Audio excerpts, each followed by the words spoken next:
নমস্কার বন্ধুরা, কেমন আছো তোমরা? চলে এসেছি আরেকটি ছোট্ট ব্লগ নিয়ে। আজ না আমি এসেছি বেলুড় মঠে। হঠাৎ মনে হলো একটু বেলুড় মঠে ঘুরে আসি, তো বেরিয়ে পড়লাম। এখন 4:30 বাজে। তো দেখো এত রোদ আছে কি আমার ছায়াও দেখতে পাওয়া যাচ্ছে। এখন আমি চলে এসেছি আমাদের বেলুড় মঠের মেন এন্ট্রান্সের কাছে। দেখো কত ভিড়, কত মানুষজন দাঁড়িয়ে আছে।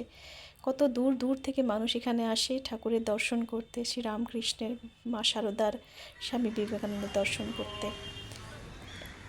এই রাস্তাটা দিয়ে আমি এখন হেঁটে যাই না, আমার ভীষণ ভালো লাগে।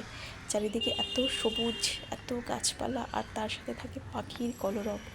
মানে পাখির ডাক শুনলে না ভেতর থেকে এত ভালো লাগে, কিছু বলার নেই। কেননা এখন তো আর আমরা পাখির ডাক নিজেদের বাড়িতে শুনতেই পাই না।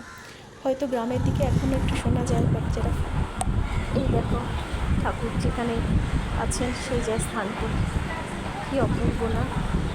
দেখলে যেন মনে হয় দেখেই যাই। আমি এখানে এসে অনেকক্ষণ বসেছিলাম, এখন আমার দর্শন হয়ে গেছে, তো আমি এখন ফিরে যাচ্ছি। আবার দেখা হবে আর একটি ব্লগে। ভালো থাকবেন, সুস্থ থাকবেন।